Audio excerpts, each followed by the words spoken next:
Hey guys, Mr. Wright Way once again. We are on Quarantine Conversations, and I have one of my good friends. This is a really big get, guys, because this guy is a wrestling fan. He has his own show called Giggle Fit that you can watch now on YouTube for free. Probably when this comes out, you probably won't be able to find it, but go on the Comedy Central app. Comedy Central, you will find it. He has a podcast called Getting Better, and also, too, for $10, this man, you can watch him make you laugh until Kool-Aid come out your nose. If you drink Kool-Aid, if you drinking Dr. Pepper, you drinking something, this man is funny. Mr. Ron Funches, dude, how are you doing, man? I'm good, Steven, man. It's good to see you again. I love this arcade you got going. You make me jealous, man, when I see all the stuff you get.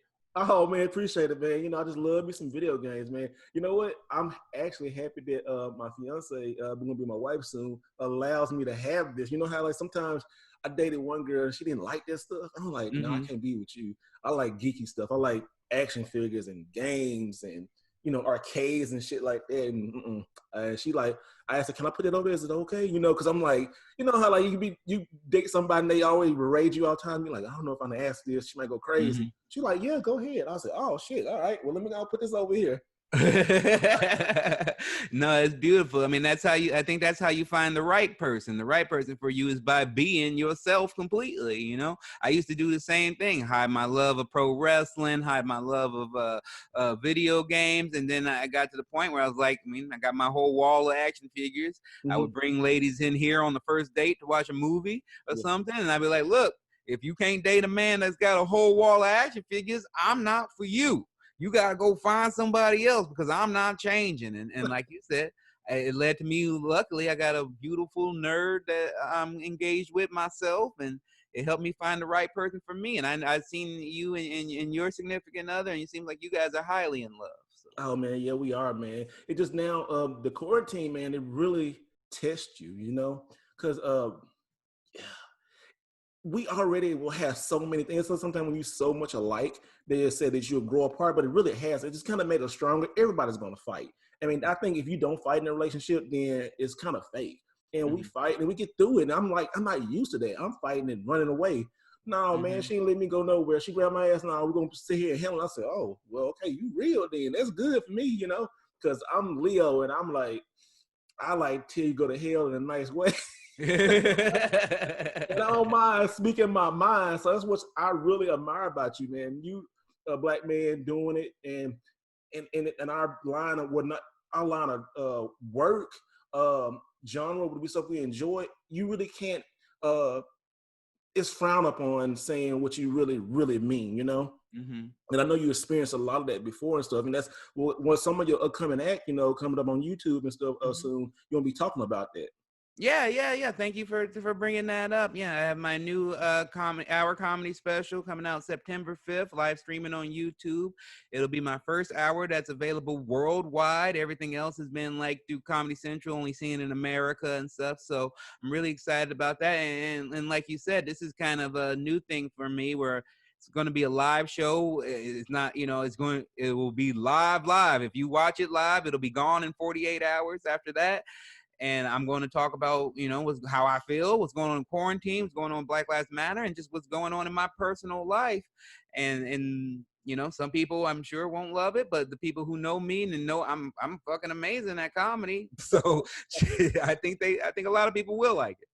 I think you are, like I said, fucking amazing because I can never, ever get that rock joke out of my head and turn into the guy at Starcast and look at him drop his, I mean, you know, like on the cartoons, like on Tom and Jerry, their mouth hit the floor.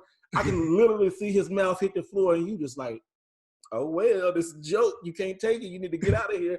And it was classic. I mean, it was like everybody knew it was a joke, but the way you told it, the cadence and what you said, oh my goodness.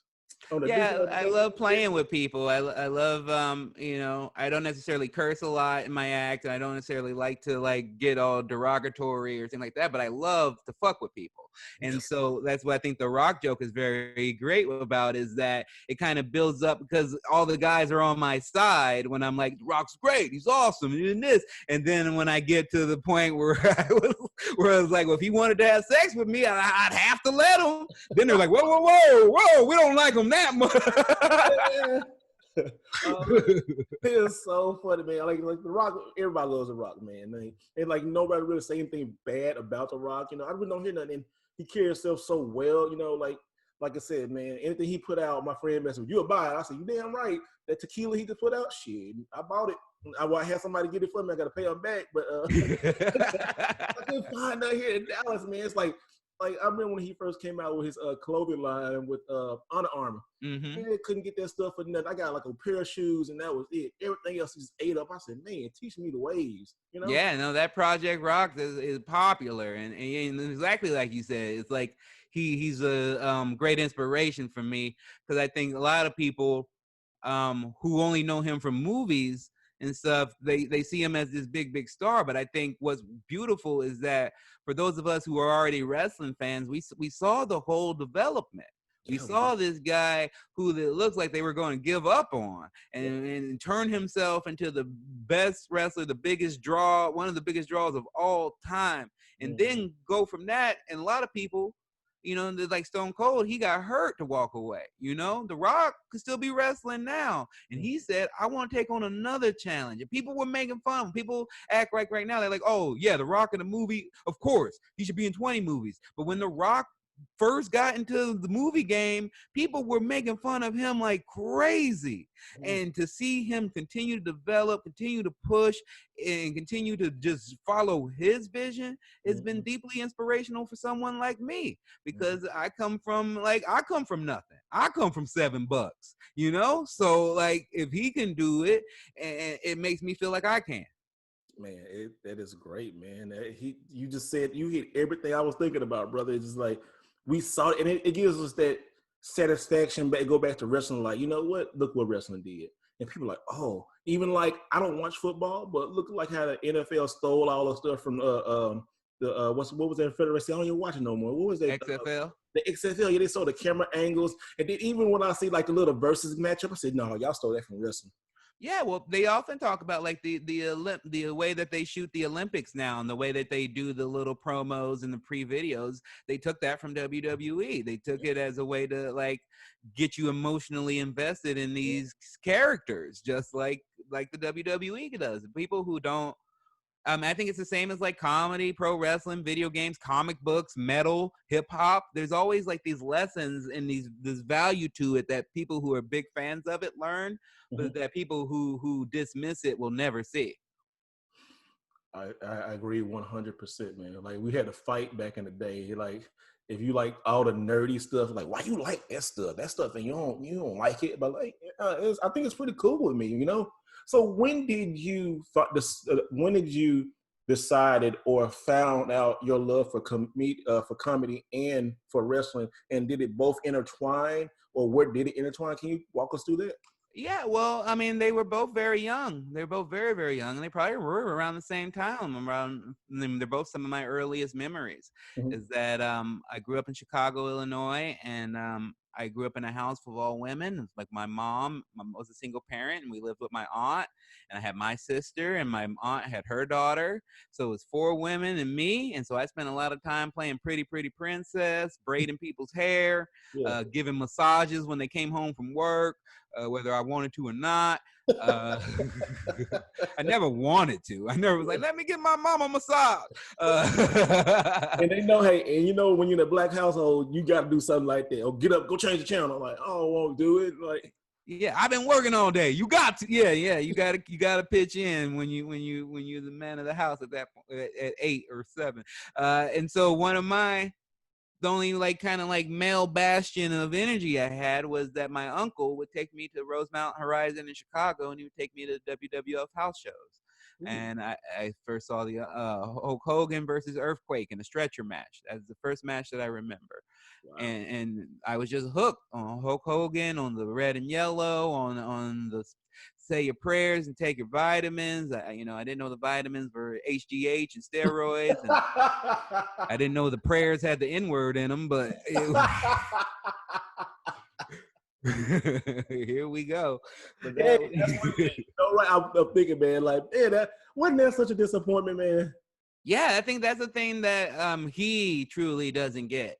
Yeah. And the people who defend him don't get, is just like, man, you let a lot of black people down that looked up to you, that believed in this character, that believed in this all-American way as a kid, that thought that Hulk Hogan, in a world where you saw police brutality, you saw racism, because these are nothing new. People just talking about them now, but they're nothing new. But you see that your whole life, and then you gotta have this guy, this white, this white knight who was like, I love everybody. I love the Junkyard Dog. I love this. I love that. Tito Santana's my friend. And you're like, oh man, this is what I want. And then you find out he's racist too. It's a real big disappointment. And I think enough people talk about how much that really hurt. Yeah, it really hurts. Like even when you talk about it, and know it's fictional, but like I thought he was a brother back in the day. Just the way he talked, his cadence, the tan, yeah, the red and yellow. Like you associate yellow with McDonald's, so McDonald's was happy. Like that shit was like you see red and yellow, you like, oh man. Anytime you see red and yellow this day, you like, oh yeah, I'm gonna get my. It's on. McDonald's make you feel good. It may not make you feel good in the end, but it makes you feel good. And a lot of people don't understand how much that really do hurt, because that's an emotional tie that you had to something that was a lot of black children childhood, especially then, the rock and roll wrestling stuff. And it's like, yes, I forgive them, yes, but it still hurts. And it's like, I think that's one thing when you talk about the Black Lives Matter movement. It's a bunch of people hurt that they don't understand are hurt. That's why people are doing what they're doing, tearing stuff down, risking arrested and being loud and mad, and it have every right to do so. And some means not might be the right way to do it, but when you don't listen to somebody for so long, I mean, it's a human emotion. You're going to act out. You're going to do something uncaring. Well, yeah, it's very simple. It's like if you in your relationship and you with your girl and you're not paying no attention to her at all, and she's over you like, hey baby, I need more time with you. Hey baby, I need more time with you. Hey baby, you're not paying attention to me. Okay, I know you gotta do your thing, but you're not paying attention with me. And you do that long enough, she gonna leave or she gonna cheat. And that's the same thing that's going on here. We've been over here going, hey, could you please stop killing us? Hey, could you please stop? It would be nice if you stop. We were asking with Tamir Rice. There's so many people that 12-year-old. I remember specifically that little girl who got murdered by the Korean store clerk because she thought she was stealing like some orange juice or something, and she shot her in the back of the head. And the lady got no time. And I remember just like that stuck in my head of like, it's more than the individual action. What happens is a cultural reinforcement that says my life is of no value and that it can be extinguished at any time with no repercussion to anyone who does it.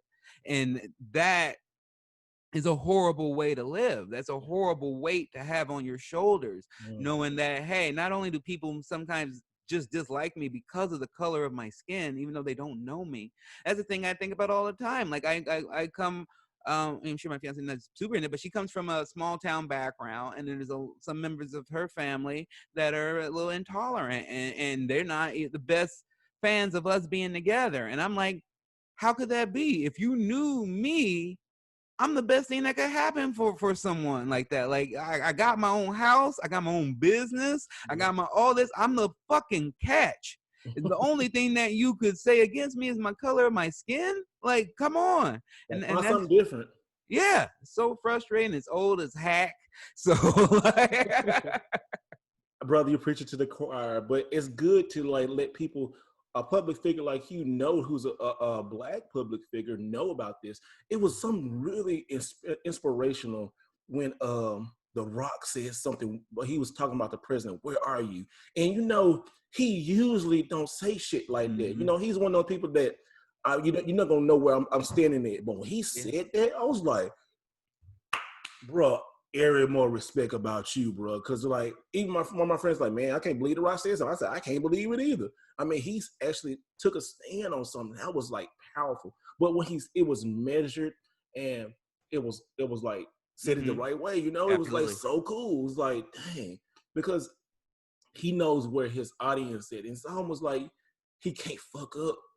But if he do, he gonna take 100%, and he gonna take 100% responsibility in that.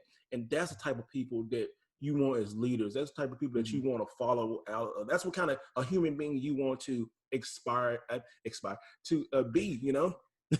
You don't want to inspire, but you want to inspire. No, don't want to inspire them. Don't inspire. You want to inspire. Hey, I'm from the South, bro. I mix up all kind of words. You ain't got to explain to me, brother. I'm here with you, man. We can talk. Speaking about video games, man, what you been playing lately? Oh man, I just started streaming on Twitch. That's my new thing. Twitch, I guess you can find my account as Ron_Funches, because Twitch, Ron Funches Altogether, was already an account that I had years ago and I forgot how to access it. So it's Ron_Funches. You can watch me play. We've been playing a lot of Modern Warfare lately. I've been playing Ghost of Tsushima recently. I just got the Paper Mario. I didn't think I was gonna like it because the reviews were pretty like middle of the road. But I think the trick is putting it on hard. You put that game on hard, it's amazing. It's real beautiful. I'm not too deep into it yet, but I'm loving it so far. Man, my fiance, we was decide what we were gonna get, so I went ahead and got knew what I wanted to get was Paper Mario, because I said maybe when the PlayStation 5 come out, I upgrade and get that. But right now, Paper Mario is cool. It's a safe beginner RPG puzzle type of game for people, and it's frustrating when you learn how to learn it. But once you learn it, it gets better. I'm sitting there watching my fiance because she has her channel, and Zap Crystal, y'all follow my fiance now. Zap Crystal TV, y'all make sure y'all follow her. I'm gonna put that link right there. But she does really good, man. She's a super good gamer. Like when we got together, she broke all those stereotypes about girl gamers and stuff. I'm like, you beat this? What? You beat what? I mean, huh? Yeah. And I sit there and I'm watching her play games, man. I'm sitting there like, all right, baby, you gonna play? You gonna play? And she went through Detroit, Becoming Human. I was like, dang. I said, we about to cry on some of these things. Like, dang. This shit is like deep. I mean, she's really good. She playing Red. It's funny watching her play because she'll get frustrated, and she's Puerto Rican, so she would start just going. The temper start coming out. It's so funny, but I was like, girl, calm down. And she won't calm down. It's so funny, but she'll get to them games. I'm not a Western person, but she loves it though. She really do loves it. Yeah, my girl, she's a bit of a gamer too, but she mostly sticks with old school. She doesn't really go past anything Wii. She loves playing Mario Kart. She loves playing. We played through all Super Mario World during the quarantine. One of the ways I fell in love with her is that she came over for one date and we played Super Mario 3, and she knew where all the whistles were. She knew. All that. She went and picked up the whistle. I was gonna tell her. I was getting ready to say, "Hey, go do this. Go get." And she had already done it, and I was like, "Oh, okay." You got all three of them. She got all the whistles, Dang. and then I was like, "Oh, what else are you playing?" She's like, "My favorite game growing up." I was like, "I was gonna be some Barbie game or something." She's like, "My favorite game when I was a kid was Full Throttle." And I was like, You playing some fucking LucasArts? Fucking That's good, man. You like when a woman did it, you were like, no, you ain't going nowhere. I'm gonna grab you up real quick, Yeah. Oh yeah. No, that was that, and we sat together watching. We were showing each other our favorite sitcoms, and I put on an episode of I Love Lucy, and then she put on an episode of Golden Girls, and then she showed me an episode of Golden Girls where they watch an episode of I Love Lucy, and I was like, "You my girl. This is it." Man, I tell you, I try to introduce her one of my favorite stuff. We don't have favorites like that, but I showed her Married with Children. She kind of liked it, but that's my all-time favorite sitcom, Married with Children. I love it. I mean, Al and Peg and this Dad and Martin, those two I love them. Those Man, two. that's cool. That's a good difference. Those are way different sitcoms, and yeah, those both are amazing. Married with Children is probably that's my best friend Gabe's his favorite sitcom, and he even goes out of the way to find the comic books and all that stuff about it. I know that. And I love, Martin's one of my top 5 favorites. I love that show. Man, Martin was so ahead of his time. But you go back and look how genius Martin was, If he just didn't fall in love with his own cast member, it still been going on. But, it was good for that time. You sit there and you still will, like, cry and laugh to this day. It holds up. It's like, man, shoot, it's like Super Mario Bros. It holds up to this day. Yeah, and it holds up because they just let him be him. There's so many things where, like, they set up a situation and then he just goes off into a bit, and then by the end of the bit he's sweating and stuff, and you're just like, what was that? Like, it's just something he came up with off the top of his head, and you're like, that's like genius. Like the effort that man was putting into that show. There are several episodes, and I know because I worked on a sitcom, they go out of the way to make sure that you're not sweating. Yeah. And so he would be drenched in sweat during scenes. Mm-hmm. And I was like, man, he is like making this show pop by sheer force of will. Like it's such an amazing show, and anyone who didn't grow up on it and hasn't seen it and loves comedy, they should definitely check it out. And speaking of comedy and sitcoms, let's transition over to King Shark. Man, and when I first saw the stills, I still haven't got to look at it, but everybody tells me it's good. The Harley Quinn show on the DC app. Yeah, it's on the DC Universe app. It's actually coming to HBO Max August 1st.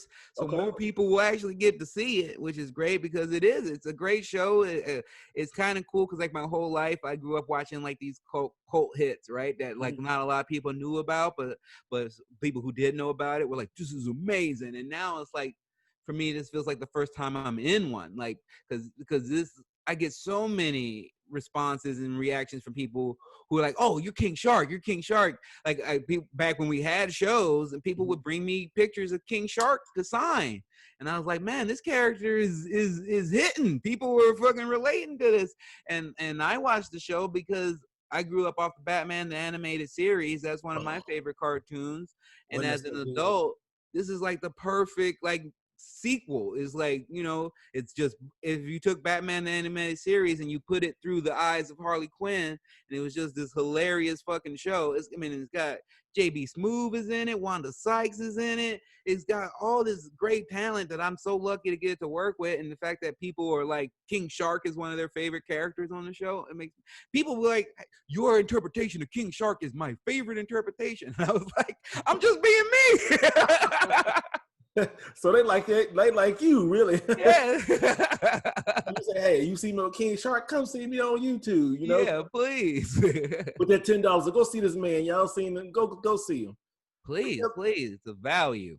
Man, talk about Batman the animated series. A couple nights ago, I was watching this documentary. It was like about an hour and a half long. I still didn't get to finish it, but it was so good, talking about how important Batman the animated series was just to television, because how that cartoon changed everything else, like the way it was drawn from on black paper, from the casting, like Mark Hamill, the guy who is Batman, who does Batman from here. That's our Batman, you know. People from that. And there weren't that many cartoons that were doing long form storytelling at that time. Everything was about individual episodes, and this was a show that had individual episodes but had a season arc in a cartoon. And that was like groundbreaking at that time. I remember going to the movie, seeing Mask of Phantasm. Phantasm, yeah. Phantasm. I went there on a horrible date. I had a horrible date when I saw that. But I mean, it didn't look like a cartoon when you went to it, though. It was actually like, dang, Batman's in trouble, you know? You know, like, it's not like, when I watch, is to go back to wrestling, I wish wrestling could be written like Batman animated series. Don't you think how good, like WWE, especially that last horror show? Oh my God, that shit was so horrible. But I mean, that's just my personal opinion. I didn't too much care for it. It was like boring. But man, it was giving me them WCW 2000 vibes, man. I was like, this is just a bad show. This is just bad television. Like, there's bad wrestling, and I can sit through that, but I have a hard time sitting through just straight up bad TV. Yeah. And that horror show was bad TV. I was like, man. They made the Impact show better than the WWE pay-per-view? Come on. Yeah. But like I say, I wish wrestling would like if they really want to be Hollywood and stuff, take time, because you know everybody. So I want it now. But if they took time and wrote it like Batman the animated series, a lot of people will love it, because Batman animated series, they didn't insult your intelligence. They knew it was a cartoon, but they took that stuff like it was an adult. When that thing came on, that lightning flash and Batman was sitting right there, you knew it was on. And then they had the title cards, like, let you know what was going to be on that show. And the bad guys, you can feel sorry for them, but they still got they come up, and you felt for them. Like Mr. Freeze, who gave a F about Mr. Freeze back in the day? But when that dude wrote that series about Mr. Freeze, you felt for him, and then the end, you saw him looking at the end, and like, oh man, I feel sorry for him. But he just loves his wife. Yeah, he loved his wife. He did anything he can, and that's why I want my bad guys like that, you know. But today we got popcorn and fluff. So yeah, it's unfortunate. I just think it's a style change is needed because it just seems like they write it as a kid show, but they kind of do a bad job because like the best kids shows write up, you know, like they write for a higher intelligence, like Batman the Animated Series. If you miss the joke, that's fine, and they'll have other jokes for you, but they're not writing low. Like in WWE seems to write low. There's always like grown, you know, when you're watching grown men have food fights and fight ninjas and all that type of shit, and you're just like, look, I know wrestling is weird. I know it's a whole weird alternate universe, but like, that's where I get to going. Like, oh well, maybe this just isn't for me anymore. Maybe this isn't my. I can go back and watch some NWAs. I can watch some New Japan, you know. And I still love WWE. I still watch some NXT, you know. But like, it just gets hard to watch like Tozawa dress up as a ninja as a black man in 2020 and not feel that that's racist, you know.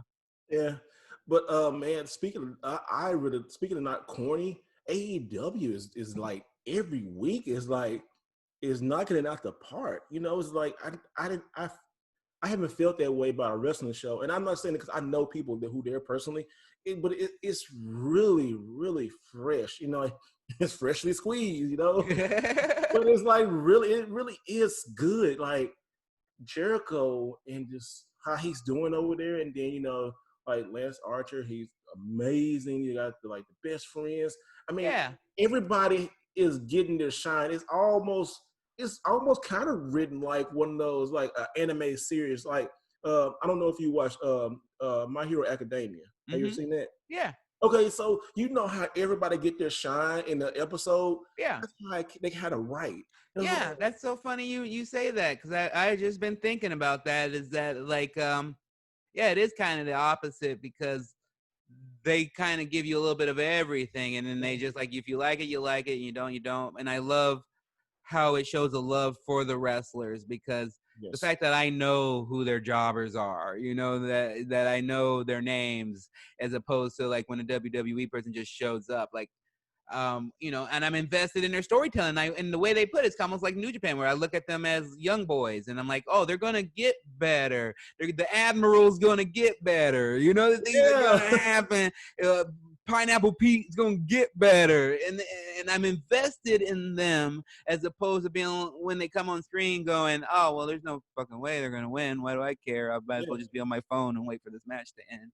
You know, and I just loved all the inclusion. I love the way that they're handling like it's got to be a tightrope to watch when a lot of your traditional viewers are from the South and they're older people probably, and at the same time they're doing a good job of bringing in the young people, bringing in these new generation through characters like Sonny Kiss and Orange Cassidy, because those characters that the average wrestling, the people who don't care about wrestling care about. My fiance likes wrestling a small amount, and one of the reasons she likes it a small amount is because I could show her someone like Orange Cassidy. Yeah, she likes funny stuff, and she's like, oh, I get this. He's handsome, he's funny, he's different.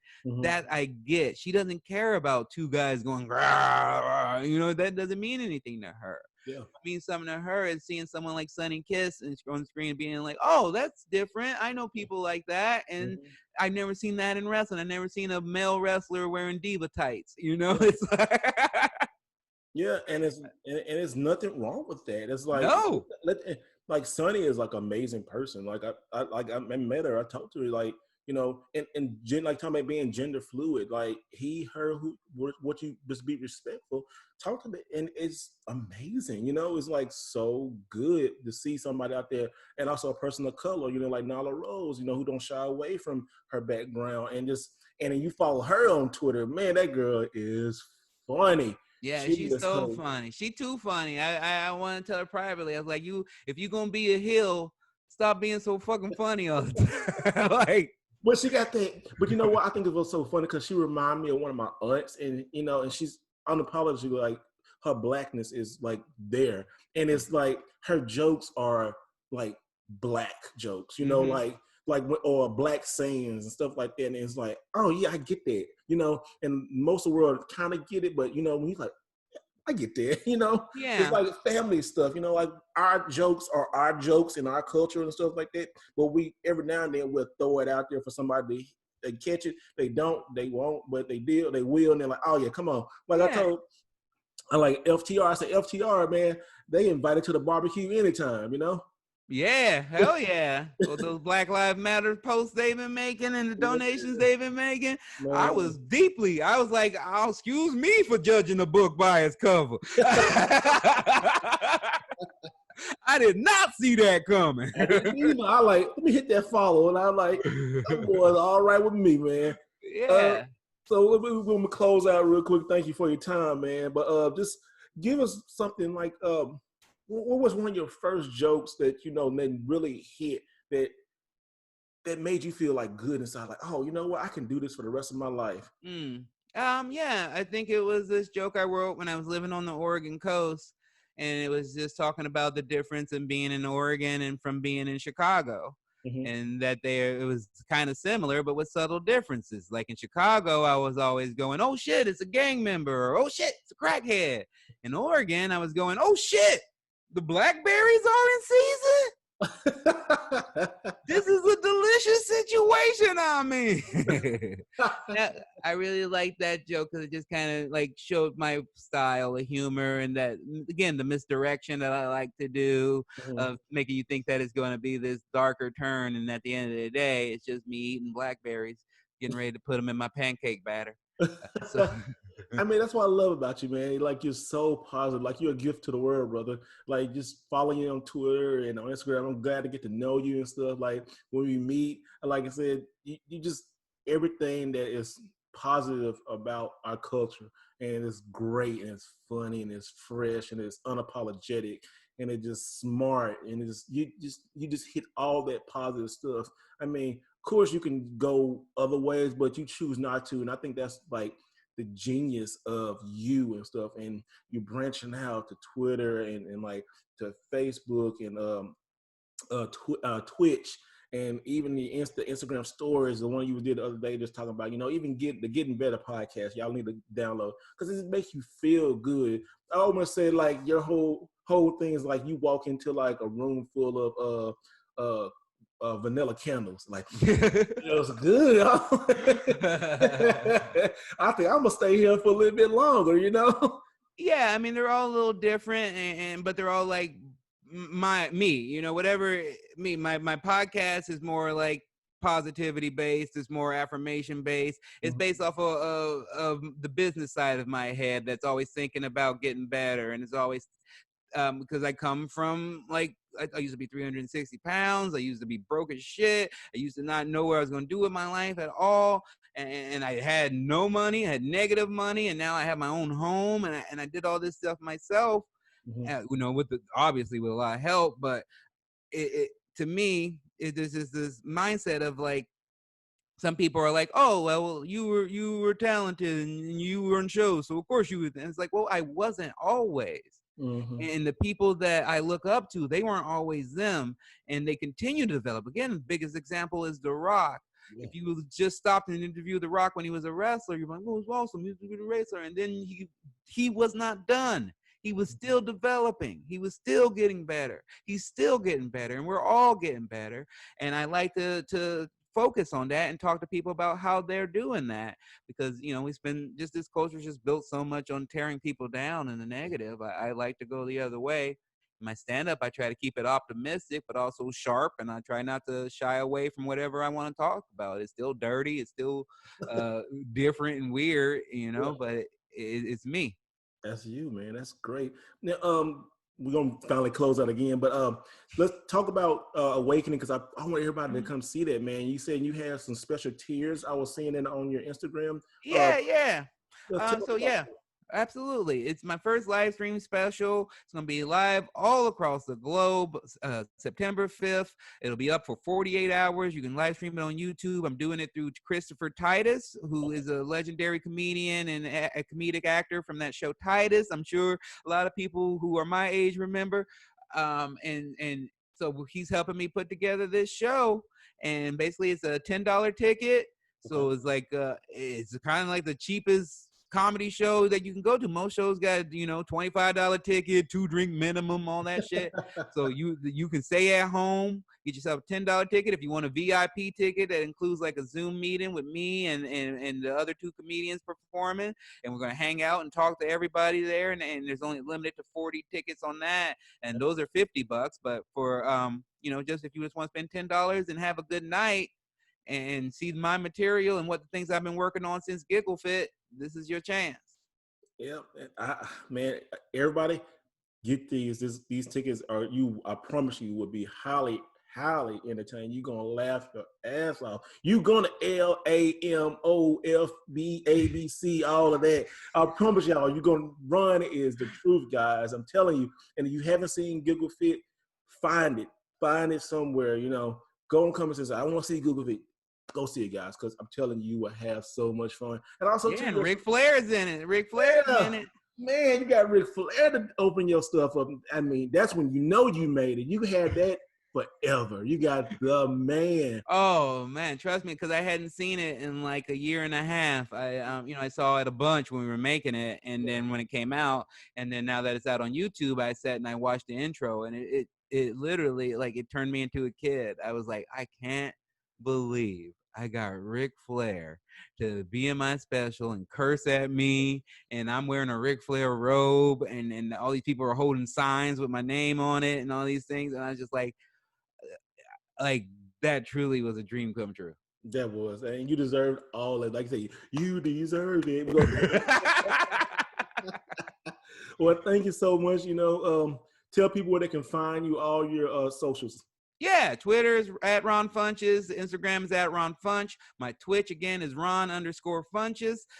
We have my YouTube account, Ron Funches, as well, where we post all our Getting Better shows if you want to watch them, or you can just listen to the podcast wherever you get your pods. We recently had Eric Andre. We have Conan O'Brien. We've had Stone Cold Steve Austin. We got Tama Tonga coming up. We got Conrad Thompson coming up. So we got some great episodes. Tamata, boy, that's going to be a good one. Yeah, and he was pretty drunk. So. And he still said run it. Okay, that's good. We're going to see that. The Stone Cold one was really good. Yeah, I can even see it when I see the picture. Like, there's pictures of me next to all my other guests, and I'm just like doing a regular smile. Yeah. And there's a picture of me next to Stone Cold, and I'm like, oh, good, man. Well, thank you again for your time.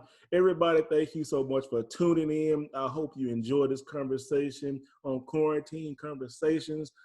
Check you next time. And always remember, do it the right way. Check you later, guys.